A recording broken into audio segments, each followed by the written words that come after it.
Good morning. ल म चाहिँ फाइनल नि समुद्र आइसकेको अवस्था छ है।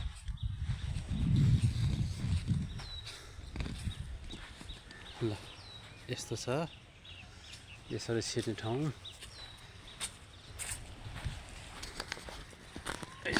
आज घाँस काटेछ, कस्तो हरिएको नि रहेछ।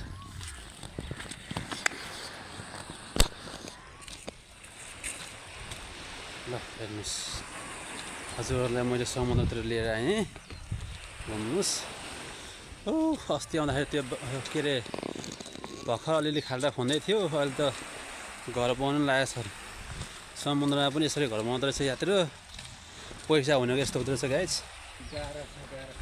यस्तो ढुङ्गाको बाँधेर चाहिँ त्यहाँनिर यत्रो पानी जहाज आइरहेको छ। त्यो सामान बसाल्ने गाडी के अरे पानी जहाज जस्तो लाग्छ।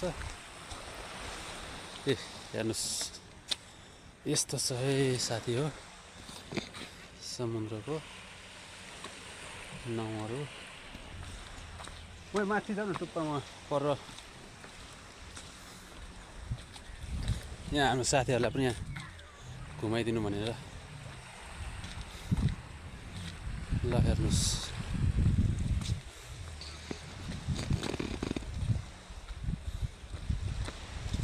यस्तो छ साथी हो पेनाङ भन्ने ठाउँ हो यो।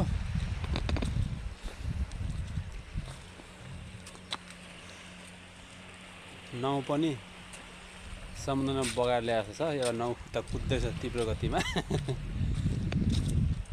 ल हेर्नुहोस्, दाउराहरू यस्तो यस्तोमा बगाएर ल्याएको हुँदो रहेछ। यो बस्ने ठाउँ, माछा मार्नेहरू रहेछ। ऊ समुद्रमा यो माछा मार्नेहरू जालहरू लिएर घुम्ने रहेछन्।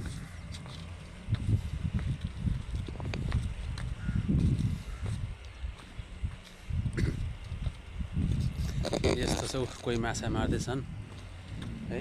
हामी त बल्छी नै ल्याइएन यार, माछा मार्नु हुन्थ्यो। हामीले पनि बल्छी ल्याइएन। नेक्स्ट टाइम लिएर आउनुपर्छ होला। ल हेर्नुहोस्, अस्ति नै मैले भिडियो बनाएर हालेको पनि थिएँ टिकटकमा। यहाँको अलिअलि खाल्डा उतातिर खन्दै गरेको थियो। अहिले त पुरै खाल्डा खनेर पनि बाँधेर पनि समुद्रलाई छेकेर पुरै घर बन्दै गरेको अवस्था छ यहाँनिर। ल हेर्नुहोस् गाइज, पैसा भएपछि जे पनि हुँदो रहेछ भन्ने यहाँबाट साबित हुन्छ।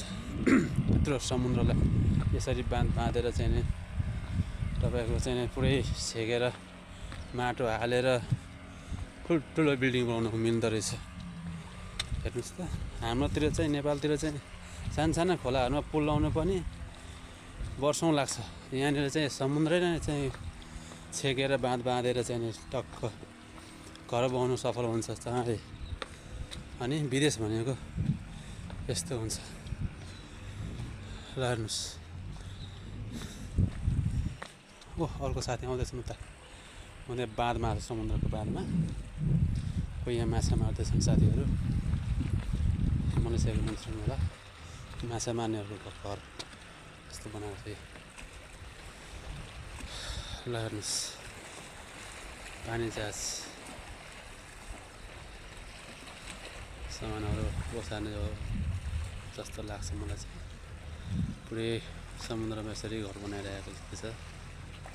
हेर्नुहोस्, अस्ति मैले देखाएको थिएँ नि, एकपल्ट मैले भिडियो गरेर पनि अपलोड गर्नु त गरेको थिएँ। यहाँ यस्तो छ समुद्र है साथी हो। ल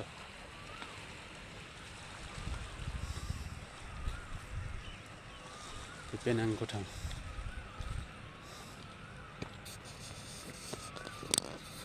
यस्तो छ है साथी पेनाङको ठाउँ हो यो चाहिँ है त।